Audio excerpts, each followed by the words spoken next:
In this lesson, we want to introduce a little bit of rotation to our camera just to make that inward push feel a little more dynamic.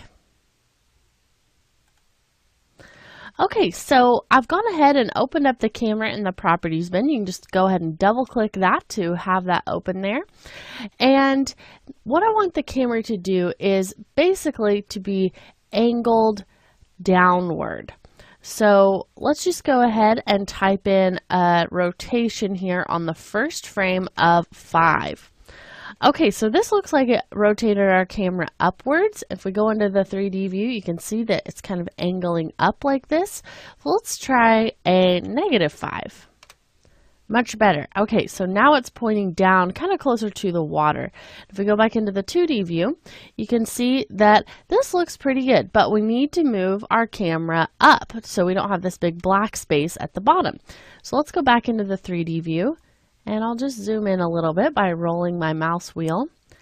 And then we'll grab the Y handle of the camera, and let's just push this up. Just right about there. That's probably good.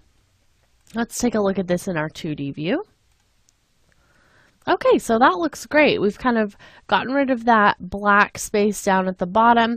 This is framed a lot more nicely.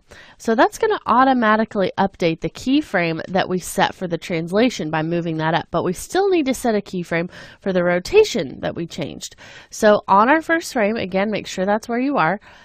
You can go ahead and click this animation menu and then just hit set key.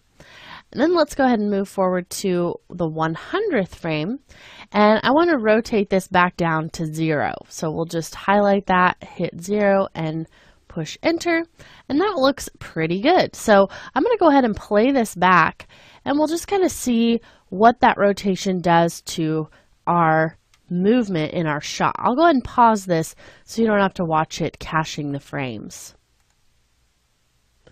Okay, so those frames are finished caching, and this looks great. We have a really dynamic looking rotation for our camera now, and that inward push just really feels like we get a lot more parallax with the rotation. You can really see this plane here kind of rising up in front of that middle frame, and the back frame here feels like it's really receding, this mountain here. So really, really nice. Very subtle little change, but really makes a difference whenever we have all of these different planes separated in Z space.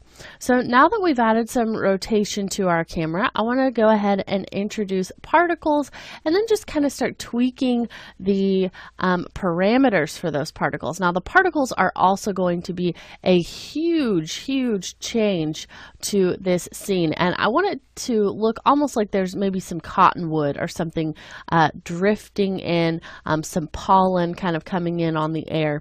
So we're going to play around with that and just figure out what really looks best for those particles, and we're going to explore those in the next lesson.